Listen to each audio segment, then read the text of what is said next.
You may now kiss the bride. Listen, come closer, let me tell you a story about a girl who refused to kiss her husband-to-be on their wedding day, and the truth she exposed left the entire church in shock. Ada was not the kind of girl people wrote songs about. She was not the prettiest girl in the village, and she did not have the softest hands or the finest clothes. But she had something far more valuable, a heart so pure and strong that even the oldest women in the village would stop and watch her walk by, nodding quietly to themselves as if they knew something the rest of the world had not yet figured out. Every morning before the sun had fully climbed into the sky, Ada was already awake, fetching water, sweeping the compound, stirring the pot, and humming softly to herself like someone who had made peace with a hard life. She never complained. Not once. Not even when the load was heavy enough to break a grown man. Her mother, Grace, was sick, had been sick for 3 long years. The kind of sickness that drained money like a leaking bucket and drained hope even faster. Ada worked 2 jobs. During the day, she sold vegetables at the market with a smile so wide that customers always came back, not just for the tomatoes, but for her warmth. In the evenings, she washed clothes for neighbors, scrubbing until her knuckles ached and the sky turned black. Every coin she earned went to her mother's medicine, her younger brother Kofi's school fees, and whatever little food could stretch across 3 mouths. She never bought herself anything new. Her sandals had holes in them. Her dresses were faded. But her eyes were always bright. The other girls in the village had long stopped inviting Ada to their evening gatherings by the old mango tree. They said she was too serious, that she never laughed at the right things, that she made them feel guilty just by existing. Ada did not mind. She had learned early that loneliness was not the worst thing in the world. Watching her mother suffer was worse. Watching Kofi go to bed hungry was worse. She had priorities, and she held onto them the way a drowning person holds onto a rope, with everything she had. At night, when the village was quiet and the stars pressed low against the sky, Ada would sit outside and whisper her prayers into the darkness. God, she would say softly, I am not asking for much. Just enough. Just enough for us to be okay. And then one Tuesday morning, everything changed. A car, a clean, silver car that looked like it had never touched a dusty road in its life, rolled slowly into the village. People stopped what they were doing. Children ran alongside it, laughing and pointing. And from that car stepped a man so tall, so composed, so effortlessly put together that the whole village seemed to hold its breath at once. He wore a plain white shirt tucked neatly into dark trousers. His shoes were polished. His smile was calm and easy, like a man who had never known a moment of panic in his life. His name, they would soon learn, was David. And he had come to this village for reasons nobody, not even Ada, could have imagined. Before we begin this unbelievable story, make sure you subscribe to the channel and turn on the notification bell, because the stories we share here will shock you, teach you, and sometimes even change the way you see life. David said he was a contractor, a man who built bridges and roads for the government. He had come to the village to inspect the land near the river, he explained, because there were plans to construct a new road that would connect the village to the main city highway. The village chief welcomed him warmly, offered him a seat, and called for palm wine. The men gathered around him, asking questions, laughing at his jokes. David was the kind of man who made every room feel comfortable. He remembered people's names after hearing them only once. He asked about the old farmer's badney. He admired the school teacher's garden. He was, by every measure, exactly the kind of man a mother prays her daughter will one day bring home. He saw Ada on his second day in the village. She was at the market, arranging her tomatoes into neat little pyramids, completely focused, completely unaware that anyone was watching her. David stopped walking. He stood there for a full minute, just watching. There was something about her that he could not name, not her appearance exactly, but the way she moved, the way she walked, the quiet dignity in everything she did. He walked over slowly and picked up a tomato. How much? He asked. Ada looked up, and for a split second, her eyes went wide, then she recovered quickly, her professionalism snapping back into place. 50 for 3, she said clearly, not smiling yet, not performing. Just honest. David smiled. I'll take 6, he said. And maybe your name, if that's not too expensive. Ada did not fall for him immediately. That was not her way. When he came back the next day, and the day after that, she was polite but careful, like someone stepping across stones in a river, testing each one before putting her full weight on it. She had watched too many village girls get swept up by charming men and left with nothing but a swollen belly and a broken story. She had promised herself she would never be that girl. But David was patient. He never pushed. He never demanded. He simply showed up, every day, with quiet consistency, sometimes with a small gift of medicine for her mother, sometimes just with conversation, sitting with her at the market the way an old friend would, talking about nothing and everything at once. It was the medicine that broke down her walls. Not flowers, not flattery, medicine. When he found out her mother was sick, he arrived the very next morning with a bag of medications from the city pharmacy and a doctor's contact number written on a small piece of paper. I called a doctor friend, he said simply. He says this should help. Ada looked at the bag, then looked at him, and something inside her chest cracked open quietly, like a seed splitting to let a root out. She said nothing for a long moment. Then she said, very softly, "Thank you, David." And he nodded like it was nothing. Like it was the most natural thing in the world. That was the moment Ada began to love him, not with fireworks, but with the slow, deep certainty of someone who has found solid ground after years of walking on sand. The village watched their love story with the kind of joy people feel when something beautiful happens to someone who truly deserves it. Old Mama Efua, who sold groundnuts near the church, would clap her hands every time she saw David walk toward Ada's store. That man has good eyes, she would declare to anyone who would listen. Good eyes mean a good heart.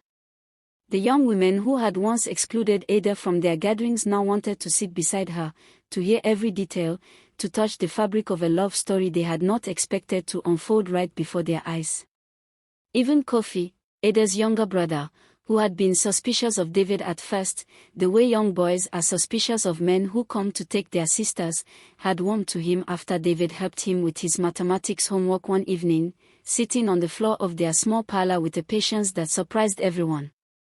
David proposed on a Sunday evening, just as the sun was going down and the sky was the color of a ripe mango. He did not make a grand production of it. He simply sat beside Ada on the wooden bench outside her mother's house, looked at her with those calm, certain eyes, and said, "Ada, I want to spend my life with you. Not because you are convenient, but because you are real. And real things are the only things worth holding on to." He brought out a small ring, not extravagant, but beautiful, a thin gold band with a single tiny stone that caught the last of the evening light. Ada looked at it. Then she looked at him. Then she looked away, because she could feel tears coming and she did not want to cry in front of him. "Yes," she whispered. "Yes, David." The celebrations began almost immediately. Ada's mother, Grace, wept tears of joy from her sickbed, holding Ada's hand and saying, "God answered you, my child. God answered you." The village women came to congratulate Ada with songs and dancing, bringing gifts of fabric and food. The wedding was set for 3 months away, enough time to prepare, to save, to make it beautiful. Ada threw herself into the preparations with the same energy she put into everything, designing her dress with the local seamstress, choosing the flowers, organizing the food. For the first time in years, she was not working to survive. She was working towards something joyful. And joy felt foreign and wonderful and terrifying all at once, like sunlight after a long illness. But even in those golden weeks, there were small, quiet moments that Ada filed away in the back of her mind, not because she understood them yet, but because something in her chest always noticed. David's phone rang constantly, and he always stepped away to answer it. When she asked who was calling, he always said work, with a smile that did not quite reach his eyes. He disappeared every 2 weeks, sometimes 3 days at a time, for what he called site inspections. He never introduced her to a single friend or family member from the city. "My family is complicated," he told her once, when she asked. "I want to sort things out before I bring them into our world." Ada nodded. She understood complicated families. She filed that away too. It came on a Wednesday. Ada was sitting in the market, her tomatoes arranged in their neat pyramids, her mind drifting pleasantly toward the wedding, the color of the tablecloths, the number of chairs they still needed, when her phone buzzed. She looked at the screen. It was a message from a number she did not recognize. She almost ignored it. She almost put her phone back in her pocket and went back to her daydream. But something made her open it. Something cold and quiet at the back of her mind said, "Open it." The message read, "My name is Sophia. I am David's wife. We have 2 children. I know this is hard to hear, but I am begging you, please, before you marry him, come and see me. I will show you everything. I am not your enemy. I am a woman, just like you." Ada read it 3 times. Then she read it a 4th time. The tomatoes in front of her blurred. The sounds of the market, the shouting, the haggling, the laughter, all faded until there was nothing but a high, thin ringing in her ears. Her hands were perfectly still in her lap. She was not crying. She was not screaming. She was doing something far more dangerous. She was thinking. She told no one. Not her mother, not Kofi, not her best friend Nana. She tucked the message deep inside her chest and carried it there for 4 days, 4 days of watching David, of listening to his voice differently, of studying the way he held his phone, the way he looked at her, the way he said her name. And she noticed things she had not allowed herself to notice before. The way he never left his phone on the table when he was in the bathroom. The way he always locked his car. The way certain questions, where did you grow up? Who were your friends in school? What does your mother look like? Were always answered with another question or a gentle deflection so smooth she had not even realized she was being redirected. He was good. He was very, very good. But Ada was also very, very smart. On the 5th day, she replied to Sophia. "Tell me where to meet you." They met at a small chop bar 2 villages away, neutral ground, quiet, away from everyone who knew either of them. Ada arrived first and sat with her hands folded on the table, her face composed, her heart hammering so hard she could feel it in her throat. When Sophia walked in, Ada's first thought was unexpected. She was not what she had imagined. Sophia was not a dramatic woman, not flashy, not the kind of woman you would expect to be screaming about a cheating husband. She was quiet and tired, with kind eyes that had clearly been crying too much recently. She sat down across from Ada, placed a large envelope on the table between them, and said simply, "Thank you for coming. I am sorry for what you are about to see." And then she pushed the envelope across the table. Ada's hands did not shake as she opened the envelope. She had trained herself to be steady. Years of hard mornings had taught her that shaking hands solved nothing. But inside, something was quietly breaking apart, the way ice cracks before it gives way completely. The first thing she pulled out was a photograph. David and Sophia, standing in front of a church, David in a dark suit, Sophia in a white dress, both of them smiling at the camera with the bright, uncomplicated smiles of people who believe the best is ahead of them. A wedding photo. It was dated 6 years ago. Behind the wedding photo were more photographs, David with 2 small children, a boy and a girl, sitting on his lap in what was clearly a family living room. David at a birthday party, a cake in front of the children, balloons in the background. David and Sophia at what looked like a school event, the children in uniforms, standing proudly. Photo after photo after photo, 6 years of a life Ada had known nothing about, documented in quiet, ordinary family moments that felt like stones being placed one by one on her chest. Then came the documents. A marriage certificate. A birth certificate for the first child. A birth certificate for the second. All legal. All real. Ada set down the last document and looked at Sophia. For a long moment, neither woman spoke. Outside, a motorbike rattled past. A child laughed somewhere down the road. The world continued its indifferent business. How long have you known? Ada finally asked. Sophia's eyes filled with tears, not dramatic tears, just quiet, exhausted ones. 3 weeks, she said. I found your number in his phone. He told me he was working on a road project near the village. He has done this before, different towns, different women. But this is the first time he went so far. She paused. This is the first time someone was about to marry him. Ada nodded slowly. She looked back at the wedding photo, at David's smile, at how completely at ease he looked, how effortlessly genuine. She thought about the medicine he had brought for her mother. She thought about the evening with the ring and the mango-colored sky. She thought about her mother weeping with joy on her sickbed. And something inside her went very quiet, not empty, not broken, but quiet, the way the sky goes quiet just before something enormous happens. She put everything back in the envelope carefully. She closed it. She slid it back across the table to Sophia. Keep this safe, she said. Then she looked up, and there was something in her eyes that made Sophia sit back slightly. I am going to need it, Ada said, on my wedding day. If you are enjoying this story so far, take a second to subscribe to the channel and like this video. It really helps the channel grow and allows us to bring you more powerful stories like this one. Ada went home and finished her wedding preparations. She finalized the food order. She picked up her dress from the seamstress and told the woman it was the most beautiful thing she had ever worn. She called the pastor and confirmed the time.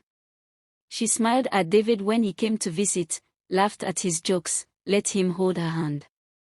She was the most convincing bride the village had ever seen, radiant, calm, and completely ready. And not one single person, not even her mother, knew that a storm was being assembled behind those bright eyes, built quietly and carefully, piece by piece, like a house being constructed in the dark. She spoke to Sophia twice more before the wedding day. They were not long conversations, practical, precise, like two engineers reviewing a plan. You will come with the children, Ada said. You will sit near the back, and you will not come forward until I give the signal. Sophia was quiet for a moment. Are you sure about this? She asked. Ada thought about her mother's joy, about Kofi's admiration, about all the people who had celebrated this love story as if it were proof that good things happen to good people. Yes, she said. I am sure. He does not only deserve to lose this wedding. He deserves to lose the lie. Both of them. All of them. What Ada had not anticipated was what Sophia told her in their last conversation, 3 days before the wedding. Ada, Sophia said, hesitantly, I made a phone call. I reached out to some women's groups in the city, women who had shared stories about a man matching David's description. I found 2 others. A woman named Clara, who he courted 2 years ago. And a woman named Busy, who he nearly married in another town before disappearing. They want to come. Ada was silent for a very long moment. How many? She asked quietly. At least 2 others, Sophia said. Maybe more. Ada closed her eyes. She pressed the phone against her chest for a second, against the slow, strong beat of her own heart. Then she brought it back to her ear. Tell them, she said, that there will be room. David came to see her the evening before the wedding, glowing with the confidence of a man who has no idea what is coming. He brought a small gift, a bracelet with her name engraved on it, and sat with her in the parlor while her mother fussed in the kitchen. He held her hands and looked at her with those calm, steady eyes that had once made her feel so safe. "Tomorrow," he said, "you become my wife." Ada looked at him and smiled. And her smile was so warm, so perfectly composed, that he had absolutely no reason to doubt her. "Tomorrow," she agreed softly. And she meant it, just not in the way he thought. The village woke up before dawn with the energy of a celebration long awaited. Women arrived at Ada's house before 7 in the morning with food and fabric and opinions about how her hair should be styled. Her mother, Grace, was helped out of bed and into a clean wrapper, her face shining with a happiness that made her look 10 years younger than her illness. Kofi wore a pressed shirt for the first time in months and stood at the gate like a small, proud soldier. Neighbors decorated the path to the church with flowers and palm fronds. Somewhere, someone had a drum, and they beat it with the slow, joyful rhythm of a village that believed today was a victory. Ada sat in front of the small mirror in her room while the women braided her hair and painted her face and zipped her into her white dress. She was quiet, which the women mistook for nerves. "Don't be afraid," one of them said, patting her shoulder. "Marriage is sweet, especially when the man is good." Ada smiled at her reflection. She thought about Sophia, who was at that very moment dressing her 2 small children in a village 2 hours away and getting into a car. She thought about Clara and Busy, who had traveled through the night to be here. She thought about every woman this man had practiced his calm, certain smile on, every woman he had worn down with patience and small gifts until her walls fell, and then climbed over those walls and made himself at home and then quietly, casually, built a door on the other side and walked in and out as he pleased. The church filled up quickly. David stood at the altar looking magnificent, pressed dark suit, white shirt, perfectly polished shoes, talking and laughing with his groomsmen like a man without a single secret in the world. He was extraordinary, Ada thought as she watched him from the doorway. He was truly extraordinary. Not in the way she had once believed, but in a different, more terrible way, the way a deep river is extraordinary for hiding everything beneath its smooth, unbordered surface. The organ began to play. The doors of the church swung open wide. Ada lifted her chin, adjusted her bouquet, and walked forward. Every person in that church turned to look at her, and what they saw made them exhale with collective wonder. She was radiant, not the nervous, trembling radiance of a girl walking toward her happiness, but something else, something quieter and more powerful. There was a steadiness to her walk, a calm in her eyes that the older women could not quite name. Old Mama Efua, in the 3rd row, narrowed her eyes and watched Ada walk. And quietly, almost to herself, she said, "Something is happening today." Nobody heard her. But she was right. The ceremony was perfect. The songs were beautiful. The prayers were long and full of blessings. The pastor, a warm and round man with a voice like rolling thunder, spoke about love and commitment and the sacred nature of the promise being made. David said his vows with confidence, his voice clear and strong, his eyes never leaving Ada's face. And Ada spoke her vows too, her voice quiet and steady, her hands clasped in front of her, her eyes calm as still water. No one in that church had any reason to suspect that anything was wrong. It was, by every appearance, a perfect wedding. Then the pastor smiled his big, warm smile and spread his arms wide and said the words that had been said at the end of every wedding in that church since anyone could remember, "You may now kiss the bride." The congregation leaned forward with happy anticipation. David turned to Ada with his easy, practiced smile and moved toward her, and Ada stepped back.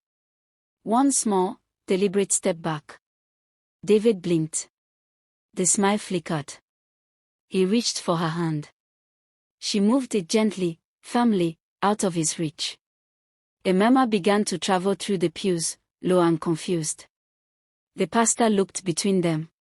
"Ada," David said quietly, his voice dropping, his eyes shifting quickly to something careful and calculating.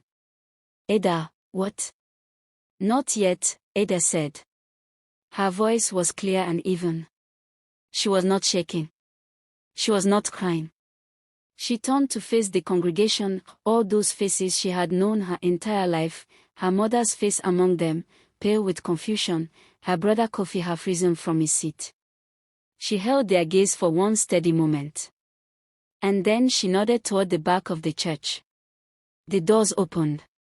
Sophia walked in, dressed simply, with quiet dignity, her two young children walking one on each side of her, holding her hands.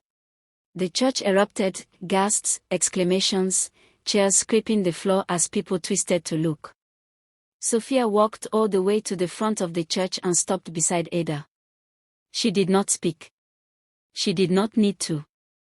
David's face had gone completely still, the smile gone, the ease gone, something raw and exposed underneath. "Sophia," he started. "This is David's wife," Ada said to the church, her voice carrying to every corner. "They have been married for 6 years. These are their children." The noise in the church swelled. And then, 2 pews from the back, a woman stood up. "Clara." And then, across the aisle, another woman rose slowly to her feet. "Busy." They stood in silence, not dramatic, not theatrical, just present, solid, real, the way truth always is when it finally decides to stop hiding. And David, who had built his entire life on exits, on smooth disappearances and convenient stories, found, for the first time, that there was nowhere left to go. David fell to his knees. Not because he was graceful about it, he wasn't. He fell the way a building falls when the last support gives way, suddenly, completely, without warning. His groomsmen stepped back. The congregation had gone completely silent now, the kind of silence that is not empty but full of judgment and pity and shock and something close to awe. "Ada," David said from the floor, his voice cracking open in a way it had never cracked in any of those easy, confident conversations. "Ada, please. I love you. I made mistakes, terrible mistakes, but what I feel for you is real. Please don't do this. I am begging you." He looked up at her with wet eyes and a desperate sincerity that would have broken a lesser woman. Ada looked down at him.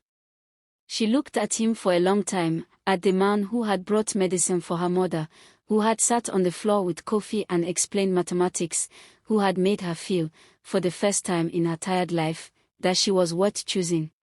She felt the grief of it, the real and honest grief of losing something she had believed in completely.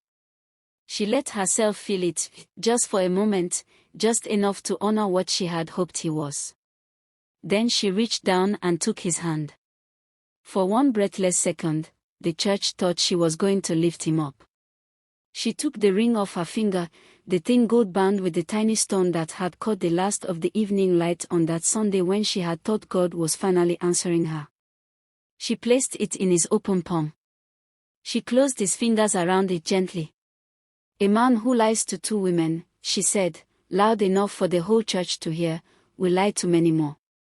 She straightened up and turned to Sophia. Sophia looked at her, this woman she had only known for a few weeks, this stranger who had become something closer than most people she had known for years. Sophia reached out her hand. Ada took it. Together, they turned and walked back down the aisle, not running, not rushing, walking with the slow and undefeatable dignity of women who have chosen truth over comfort. As they passed each pew, the church was silent. Old Mama Ethel watched them walk, and this time, she did not say anything. She simply reached up and wiped her eyes. Kofi ran to Ada before she reached the door. He grabbed her arm and looked at her face, searching for damage, looking for the cracks. But Ada looked at her brother and smiled, a small, real smile, nothing performed about it. "I'm okay," she told him. And she was. Behind them, David was still on his knees at the altar, the ring in his hand, his groomsmen standing uselessly around him, the pastor staring at his Bible like it might offer instructions for a situation it had never been written to address. The village would talk about this day for decades. They would tell the story to their children, and their children's children would inherit it, this story about the girl who carried the world on her back and refused to carry a lie on top of it. And the truth, that stubborn, patient, indestructible thing, had simply waited. The way truth always does.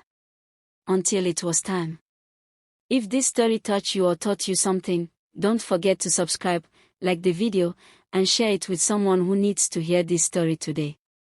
And tell us in the comments, what would you have done if you were Ada?